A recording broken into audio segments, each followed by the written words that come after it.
తెలంగాణలో ఈ నెల 24వ తేదీ అర్ధరాత్రి నుంచి చేపట్టనున్న ఆటో స్కూల్ వ్యాన్ల బంద్కు మద్దతుగా బీఆర్టీయూ ఆధ్వర్యంలో ర్యాలీ నిర్వహించారు.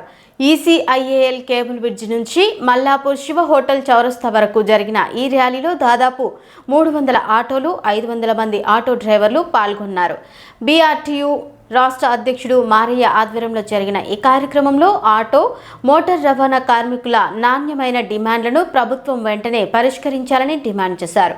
ఈవీ వాహనాలను ఆర్టీసీకి అనుసంధానం చేయడం ద్వారా ఆటో కార్మికుల ఉపాధిని దెబ్బతీస్తున్నారని మారయ్య ఆరోపించారు. ఆటో రవాణా రంగంపై ఆధారపడి అన్ని వర్గాల ప్రజలు జీవిస్తున్నారని, ప్రభుత్వం కార్మికుల సమస్యలను పరిష్కరించకపోతే ఉద్యమాన్ని మరింత ఉధృతం చేస్తామని హెచ్చరించారు.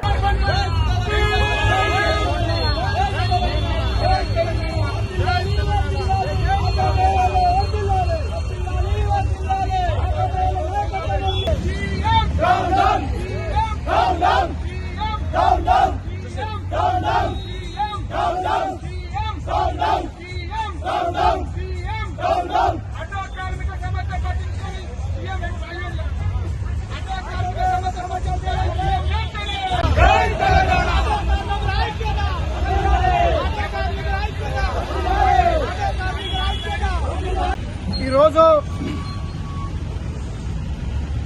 మన కేబుల్ చౌరస్తా నుండి మల్లాపూర్ శివ హోటల్ వరకు బీఆర్టీయూ రాష్ట్ర కార్యదర్శి రామాంజనేయులు వాళ్ళ కమిటీ ఆధ్వర్యంలో భారీ ర్యాలీ రాష్ట్ర వ్యాప్తంగా జరుగుతున్న ఆగస్టు 24వ తేదీన ఆటో, స్కూల్ వ్యాన్, క్యాబ్ డ్రైవర్ల సమస్యలు పరిష్కరించాలని ఆగస్టు 24న నిర్వహిస్తున్నటువంటి నిరవధిక సమ్మెను జయప్రదం చేయాలని చెప్పి ఈరోజు ఈ ర్యాలీ తీయడం జరిగింది.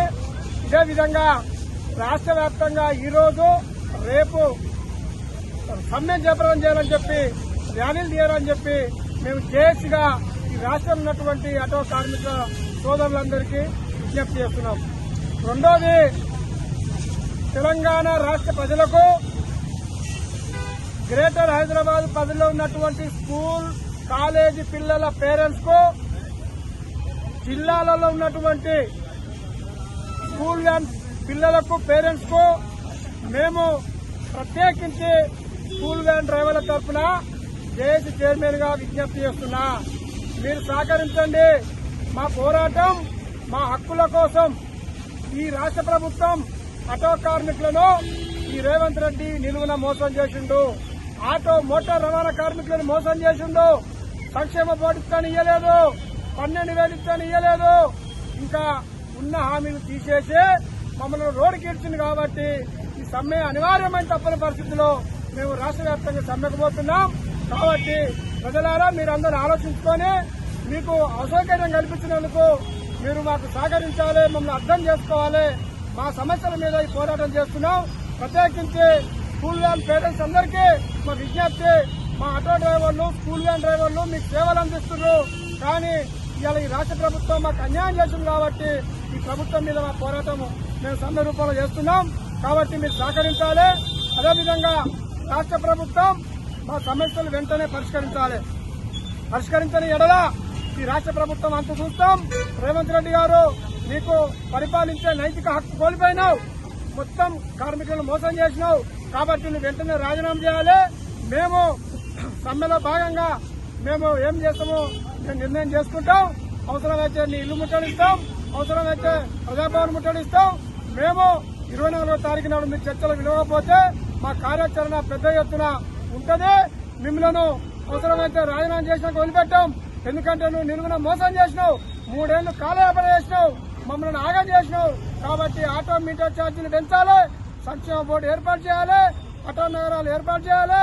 నువ్వు ఏదైతే మాకు ఇచ్చినటువంటి హామీలు, అదేవిధంగా ప్రత్యేకించి ఈ రాష్ట్ర రవాణా శాఖ మంత్రి గారికి నా విజ్ఞప్తి, నువ్వు బడుగు బలిగిన వర్గాల బిడ్డగా చెప్తున్నావు, మీరంతా మా బిడ్డలని చెప్తున్నావు.